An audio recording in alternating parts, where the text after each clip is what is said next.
The thing about Neptune is that Neptune can polarize and idealize things. So we need to be very careful with Neptunian energy in general. Now it's going into the first sign of the zodiac, Aries. This is the spark of life and where we take our first breath. It's a very action-oriented energy. It's about the leader. It can be about like warfare. You know, Mars is the ruling planet of Aries. That's why war is sometimes associated with Martian energy or Aries energy.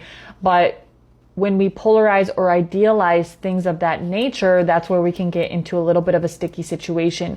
We can see polarization or idealization of leaders, of warfare, or even in our personal lives, idealization of ourselves, our partner, our friends, etc. On the bright side, this can give us the energy and the power to be able to stand up for our beliefs with conviction, as well as taking, risks on the things that we're truly passionate about or that are like some form of activism in some way to help a broader range of what we truly believe in.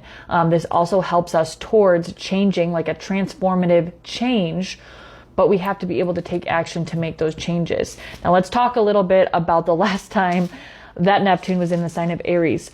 So Neptune was in the sign of Aries last in 1861. And the same day that it ingressed into the sign of Aries is the same day that the U.S. Civil War started. So there is a tendency for Neptune in the sign of Aries to kind of glorify or idealize war in general. But let's just think about the Civil War for a second. So the Civil War was a fight that was fought over slavery. Basically, the southern states kind of idealized the idea of slavery. And this was in, I want to say it was like 12 or 11 states, something like that.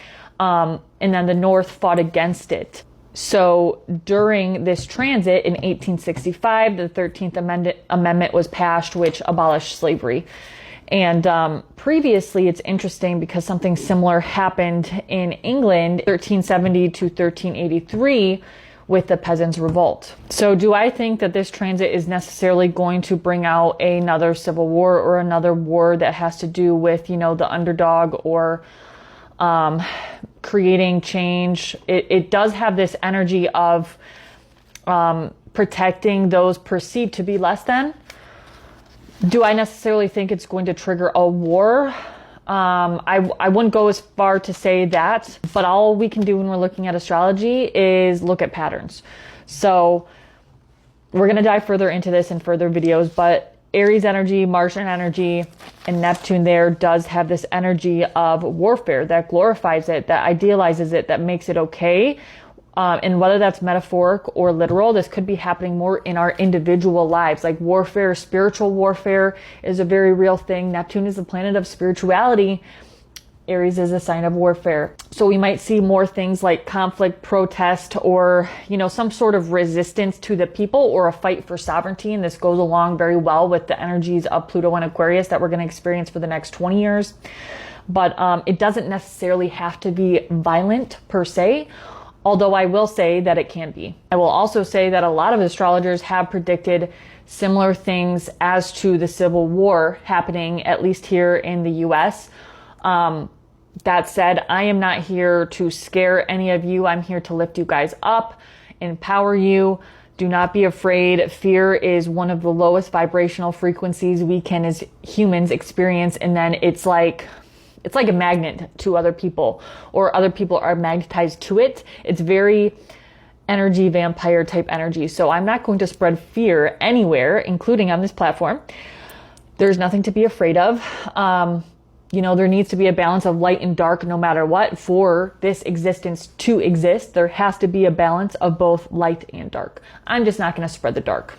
I don't think you should be afraid of the dark though. So moving on. Now let's talk about Neptune in Pisces that we experienced over the past 14 years.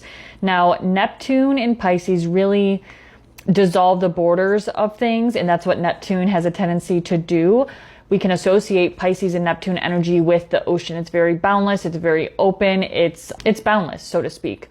We experience a lot of things like open border policies, multicultural integration. We experience booms in the digital world in all forms. And we also saw huge breaks in traditional job structures. So a lot of people are making their money online or in different alternative ways, alternative to the traditional 9-to-5 job. We also saw huge increases in streaming industries and in the entertainment industry. Everything changed. Neptune and Pisces energy does rule things like the entertainment industry, film, anything like that. But it was really teaching us about the collective consciousness and how the collective needed to surrender to the illusion, to the confusion, and to things that were not yet clear to us.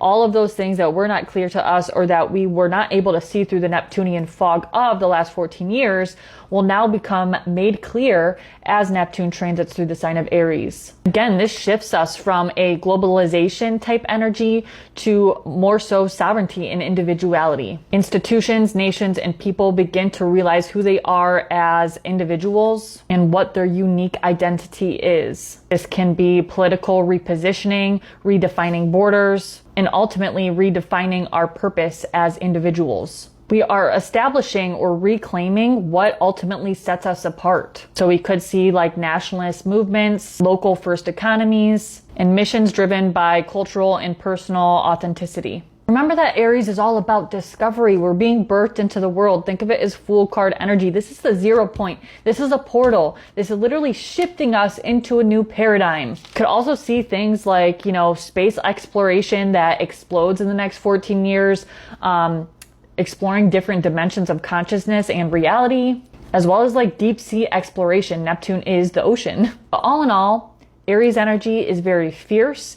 It is very action oriented, and it's not afraid to take action and to take risks ultimately. We are bringing dreams, Neptune, into the 3D tangible world, Aries, and merging spirituality, Neptune, with the individual.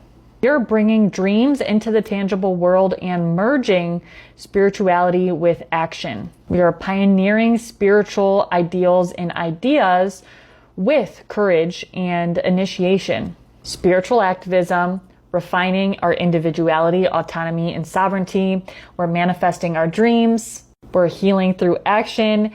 And we are challenging the illusions that have occurred from the past transit of Neptune in Pisces. So, welcome to Neptune in Aries, my loves. You are living through one of the few ingresses that you will experience of Neptune into a new sign of your lifetime. This will probably be the one you remember the most.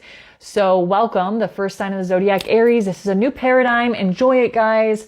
Personal readings for astrology and tarot can be found at the link and you know where. I also have a free mini ebook up there called The History of Tarot if you're interested in that. But, don't be afraid to take action. You know what to do. It's also, we're getting over eclipse season. So we're still going through that energy. We still have retrogrades. There is a lot of energy that's changing. Nothing is going to be the same after this weekend. I'm just saying everything is changing. And don't forget that Saturn will actually join Neptune in the sign of Aries in May. So May 25th, Saturn moves into the sign of Aries. So there's a lot of energy that's happening in Aries. If you have Aries placements, things are changing for you, certainly, but everybody, things are changing, especially late degree mutable signs and early degree cardinal signs. But much love, y'all, and stay groovy.